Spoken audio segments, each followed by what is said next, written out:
Comment pouvons-nous réduire les coûts de forage de manière générale en Afrique? Voilà la thématique sur laquelle je voudrais avec toi échanger.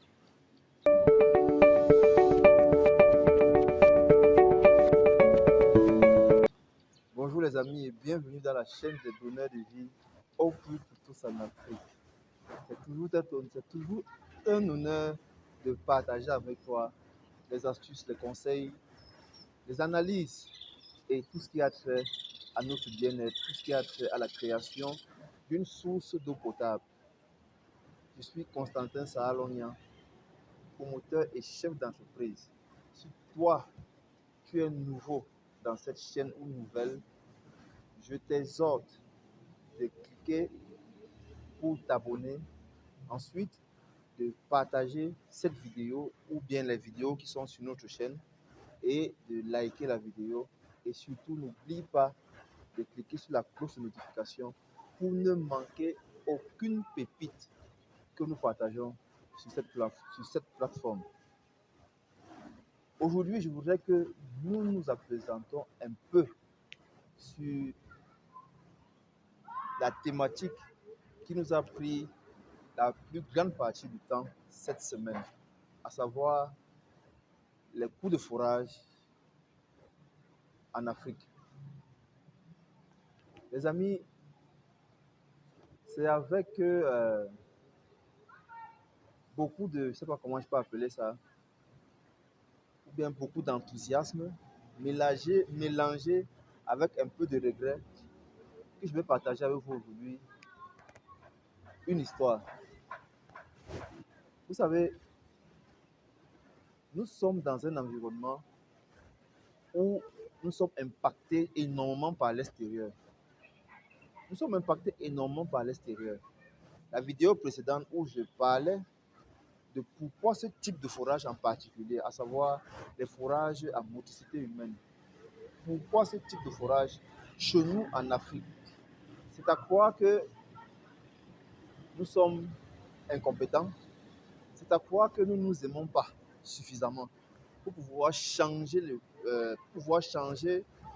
cours des choses, pour pouvoir changer notre vie. Les forages chez nous ont un coût important. J'ai déjà expliqué pourquoi est-ce que ces forages ont un coût important. Maintenant, comment nous pouvons faire pour réduire les coûts? Pas de manière individuelle, pour réduire les coûts de manière générale en Afrique, que ce soit au Cameroun, que ce soit au Gabon, que ce soit au Niger, en Guinée, en Côte d'Ivoire, au Bénin, Sénégal, Tchad, dans tous ces pays d'Afrique noire, particulièrement francophones et anglophones, comment est-ce que nous pouvons faire de manière générale? Je ne veux pas parler individuellement, non. De manière générale, comment est-ce que nous pouvons faire? Je vais vous proposer des solutions à long terme et des solutions à court terme. Les solutions à long terme ne dépendent pas complètement de nous. Lorsque je parle de nous, je parle de tous ceux qui sont nés après l'indépendance de nos différents pays. Parce que nos pays ont acquis l'indépendance il y a de cela pratiquement 60 ans. Mais depuis 60 ans, on utilise les mêmes modèles. Les mêmes modèles de forage sont utilisés dans nos différents coins du pays. C'est à ceux-là que je m'adresse, c'est-à-dire ceux qui ont entre, on va dire, 21 ans ou bien 25 ans et 55 ans, voire 60 ans. Parce que c'est nous qui pouvons changer la donne. C'est nous qui allons changer les choses. La solution à long terme ne dépend pas de nous. La solution à long terme, c'est quoi? C'est que les dirigeants de nos différents États doivent décider de nationaliser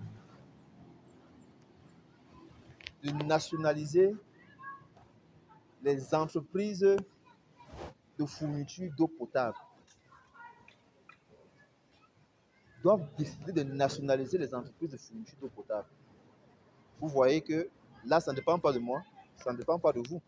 D'aucuns vont me dire que non, ça dépend de nous parce que nous pouvons aller voter. Vraiment, je ne veux pas entrer dans ce débat-là. Parce que nous savons tous ce que c'est que le vote ici chez nous. Ça, c'est déjà un milieu miné. La politique, c'est le milieu du rapport de force. Ça ne nous concerne pas. Nous, notre rapport de force, on va le faire en masse. La masse va modifier les choses par nos actions personnelles, par l'action de l'ensemble. Donc, je disais que les entreprises, nos dirigeants commencent par nationaliser les entreprises de fourniture d'eau potable. En nationalisant les entreprises de fourniture d'eau potable, nous allons réduire les coûts. Nous allons réduire les coûts. Parce qu'une chose est sûre et certaine, personne ne peut vous aimer mieux que vous-même. Personne ne peut vous aimer mieux que vous-même. Ça, c'est le premier critère. Nationalisons les entreprises de fourniture d'eau potable. Que ce soit la distribution ou bien que ce soit la création de la source d'eau potable. Ça, c'est le premier critère. Le deuxième critère, c'est que nous-mêmes, nous devons chercher à acquérir la technologie pour pouvoir produire nos propres équipements. Nous devons acquérir la technologie pour pouvoir produire nos propres équipements. Il est inadmissible que les Asiatiques, et lorsque je dis Asiatiques, je vais parler très loin. Je vous ai dit, maintenant je vais nommer les pays. Depuis un certain temps, je vais nommer les pays. Ceux qui sont chez nous, je vais les nommer. Il est inadmissible que les Indiens fabriquent des équipements pour exécuter des forages et que nous, les Africains, nous ne puissions pas être capables de les fabriquer. Pourquoi nous devons toujours être en train d'importer ces équipements-là? Peut-être parce que nous n'avons pas des entreprises suffisamment grandes qui peuvent nous transformer notre fer. Pourtant, nous sommes le centre de gisement de fer du monde entier, l'Afrique. Pour prendre juste le cas du Cameroun, nous avons un grand gisement, des gisements de fer ici au Cameroun, à l'instar du fer de Balam. Donc nous en avons. Mais maintenant, il faudrait que les gouvernements s'accaparent de ces costauds projets, ces gigantesques projets, afin qu'on puisse partir de l'exploration de ces gisements de fer à la transformation en matière, en produits finis. Comme ça, on pourra directement utiliser ici et on aura une plus-value considérable, on aura une réduction de prix considérable. C'est pour ça que j'ai parlé du projet à long terme. Parce que là, ça ne dépend pas directement de nous. Donc là, je vous ai cité deux critères majeurs sur lesquels nous pouvons nous appuyer pour réduire de manière considérable les coûts de forage en Afrique. Le second plan maintenant, c'est la solution à court terme. Et c'est celle-là que je veux que nous adoptons, les amis. Toi qui me regardes, quel que soit où tu te trouves, que tu sois africain ou bien européen ou bien américain, nous sommes tous d'origine africaine. Notre savant, Cheikh Anta Diop, nous l'a démontré partant de l'Égypte antique. Nous sommes tous des Africains. Si tu as un faible pour ce que traversent les Africains, ceux qui résident en Afrique, si tu as un faible pour ça, si tu as de l'empathie, si tu as de la compassion, suis cette vidéo et ne la suis pas en fermant les yeux. Suis cette vidéo et pose un acte pour pouvoir participer à l'évolution, au progrès de l'Afrique. La solution à court terme, c'est que nous nous mettons ensemble. Nous nous mettons ensemble et nous nous dotons des équipements capables de pouvoir réaliser 3 à 4 forages en une seule journée. Et je peux vous dire, mes amis, les ateliers camions de forage peuvent faire même 5 forages en une journée. Il suffit simplement qu'on soit sur un socle rocheux et que nous n'ayons pas des éboulements, donc que la pierre soit saine. Vous verrez comment est-ce que cet engin-là vous fait 100 mètres en moins de 3 heures de temps. Il vous fait 100 mètres en moins de 3 heures de temps. Et si vous faites 3 heures de temps pour 100 mètres pour un seul trou, ça veut dire pour faire 5 trous, vous avez besoin de 15 heures de temps. 15 heures de temps. En 24 heures, il vous reste encore 9 heures de temps. Parce que nous ne devons pas dormir. Nous avons déjà suffisamment dormi. C'est-à-dire, nos aînés ont suffisamment dormi, les amis. Nous devons casser ça dès maintenant. Nous devons casser ça dès maintenant. Donc, comme j'étais en train de vous dire, la solution à court terme, c'est que nous nous mettons ensemble pour pouvoir acquérir des équipements à la pointe pour venir attaquer de front ceux qui sont là pour puiser nos capitaux. Je ne vais pas répéter leur nom parce que j'en ai déjà tellement parlé dans d'autres vidéos. Nous devons donc acquérir des équipements comme les ateliers camions. Nous devons acquérir des équipements comme les chenilles. Nous devons acquérir des équipements qui sont à la pointe. Je vais vous montrer dans cette vidéo quelques équipements à la pointe. Il y en a parmi vous qui ont suivi les formations et qui nous demandent déjà quels sont les équipements que je leur conseille pour pouvoir lancer leur business de forage dans leur pays. Dans cette vidéo, vous aurez des éléments de réponse, mes amis. Donc, comme j'étais en train de vous dire, mettons-nous ensemble.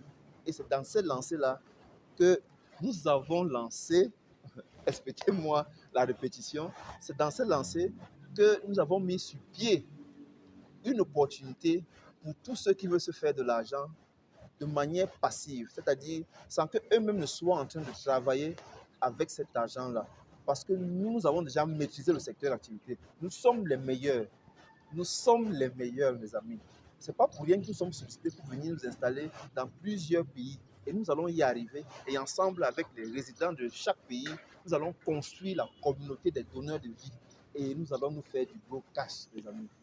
Contactez-nous pour ce projet qui est déjà lancé, dont la plateforme est complètement achevée maintenant. Si vous voulez vous faire de l'argent, sans toutefois être celui qui est au front, vous aurez des retours sur investissement de 20% après 6 mois, mes amis. 20% après 6 mois, 20% après 6 mois. Donc, mes amis, ça c'est la solution à court terme. Équipons-nous et mettons-nous au travail. Mettons-nous au travail. Voilà ce que je voulais partager avec vous, avec toi aujourd'hui. Toi qui nous suis, partage la vidéo, abonne-toi, like la vidéo. Je vais dire, la prochaine vidéo, je vais venir avec une autre pépite.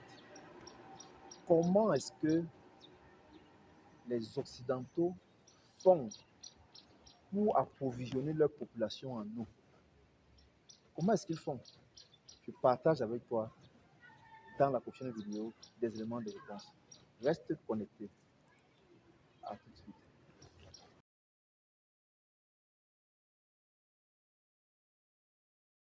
Quel calvaire d'avoir de l'eau chez soi, ici chez nous en Afrique, plus particulièrement ici au Cameroun et plus particulièrement encore sur Douala.